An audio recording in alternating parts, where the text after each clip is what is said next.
Hello' everyone, কি খবৰ আপোনালোকৰ? মই মমতাজ জাফৰিন ৰহমান। নিশ্চয় চিনি পাইছে। পুনৰবাৰ মোৰ চেনেললৈ স্বাগতম জনালোঁ।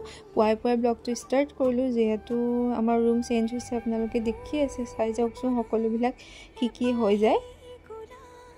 যিমানে যি নহওক, ৰুমটো সৰু আছিল যদিও, এটা ৰুম আছিল যদিও আমি ফাৰ্ষ্ট গুৱাহাটীত আহি এইটো ৰুমতে আছিলোঁ।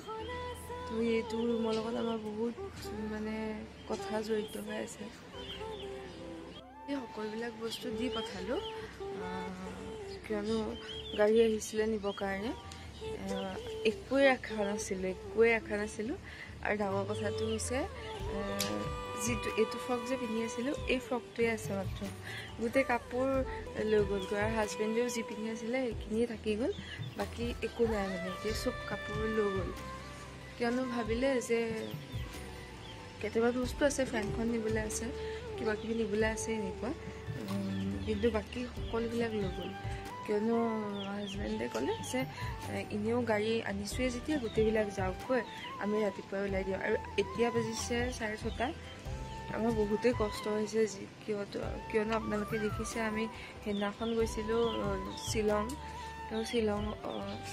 পৰহি দিনাখন গৈছিলোঁ শ্বিলং। যোৱা টোপনি মোৰ ভাঙাই নাই এতিয়ালৈকে। আৰু কালি অকস্মাতে ৰুম আমি বহুত দিনৰ পৰা বিচাৰি আছিলোঁ, বাট ইয়াত গুৱাহাটীত ৰুম পোৱাটো বহুত টান কথা। ৰুম চাই থৈ আহোঁ, পিছদিনাখন এডভান্স দিবলৈ যাওঁ ৰুম বুকিং হৈ যায়। তো কালি ৰুমটো পালোঁ যেতিয়া, ভাল ৰুম আছিলে, সেইটো কাৰণে লৈ ল'লোঁ। বাকী সকলোবিলাক চাবচোন কি হয়, কেনেকুৱা ৰুম আপোনালোকক দেখাম, সকলোবিলাক চাই যাব। এতিয়া আমি যাওঁ দুইজন, তেওঁ উঠা নাই, তেওঁ উঠিলে আমি দুইজন যাম। আৰু এতিয়া বাই বাই, লগ পাই আছোঁ আকৌ। সেয়া চাওক, আমি যাবলৈ ৰেডি হৈ গ'লোঁ, সকলোবিলাক বস্তু উলিয়াই মেলি ল'লোঁ। সেয়া আমি যাবৰ কাৰণে ল'লোঁ। আগৰ পুৰণা ঘৰটো কোনটো আছিলে মই দেখাই আছোঁ, চাওকচোন আমি আগতে কোনটো ঘৰত আছিলোঁ। এয়া চাওক, মই আহিছিলোঁ, অলপমান গাৰ্বেজ বেগ আছিলে, এইকেইটা পেলাই কৰি ল'লোঁ। লৈ পেলাই মই ওচৰলৈ আহিছোঁ, কিয়নো ভাবিছোঁ যিকেইটা বস্তু আছে স্কুটিতে লৈ যামগৈ। এয়া চাওক, সকলোবিলাক হেৰি কৰি আছে। আমি আহি মেলি পালোঁহি নতুন ঘৰটো। সকলোবিলাক কালি ৰাতি আনি পেলাই এনেকৈ চিজিলি মিজিলিকৈ থৈ দিলে। যিমানে যি নহওক, এতিয়া ইফালে আমি এদিন ডিউটি কৰা নাছিলোঁ, সেইটো কাৰণে আজি দেওবাৰ যদিও আমি ডিউটি কৰিব যাব লাগিব। ৰুমত একদমেই পূৰা খালী লেতেৰা হৈ আছে, কিয়নো নতুন ঘৰ। ইফালে অলপ চলপকৈ চাফ চিকুণ হৈছেগৈ। আৰু ৰুমটো এনেদৰে এৰি থৈ পেলাই আমি ওলালোঁ ডিউটিলৈ যাবলৈ, কিয়নো আমি এদিন ডিউটি মাজতে কৰা নাছিলোঁ। গতিকে আজি দেওবাৰ যদিও আমি ডিউটিত যাব লাগিব। ইফালে ৰুমততো একো বনোৱাই নহ'লে, চাহো একাপো বনাই নাখালোঁ।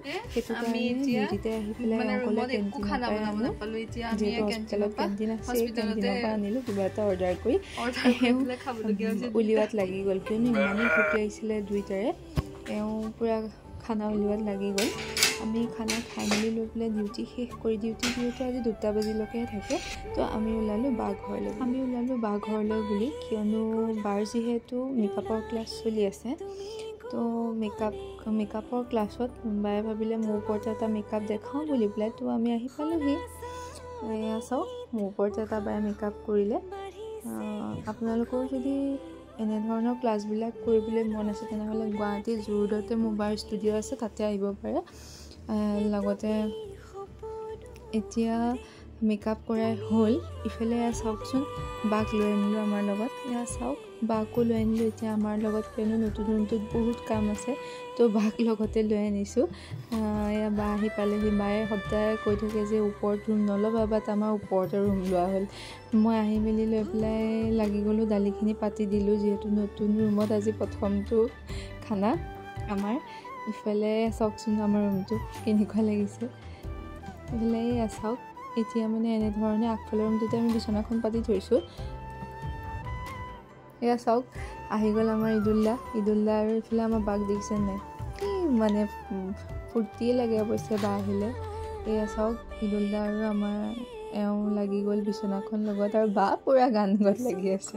কি ধুনীয়া গান গাইছে, একদম মোক পকাই গান গাইছে। ইফালে আজি আনিলে ব্ৰইলাৰ, আৰু মই চব কাটি কুটি আজৰি হ'লোঁ। লগতে মই মিক্সিতে ভাবিলোঁ, যিহেতু আম আনিছিলে ভাবিলোঁ চবকে অলপমান জুচকে বনাই দিওঁ।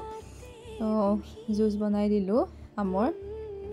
ইফালে এয়া চাওক, আমাৰ ভিতৰৰ ৰুমটো সকলো ব্যস্ত নিজৰ নিজৰ কামত আজিকালি আৰু মোবাইলটো থাকিলে কাকো নালাগে ন সকলোৱে মোবাইল টিপাত লাগি আছে ইফালে এয়া চাওক আমাৰ ইদুল্লা ভাত খাবৰ কাৰণে হাত ধুইছেহি পুৰা এনিটাইম হাঁহি থাকে মানুহটো কিয় নাজানো ইমান হাঁহি থাকে বিৰাট ফূৰ্তিত থাকে মানে এইটো কাৰণে সম্ভৱ মানুহজনৰ কোনো টেনশ্যন নাই ইফালে এইজন হৈছে নাজুল্লা মোৰ হাজবেণ্ডৰ লগৰ ইফালে আমাৰতো আগফালৰ ৰুমটোত একো নাই তো বস্তু ল'মহে লাহে লাহে বা লাগি গ'ল ভাত ওলোৱাত এয়া বায়ে ভাত উলিয়াইছে আজিলৈ বাই বাই নেক্সট ব্লগত লগ পাম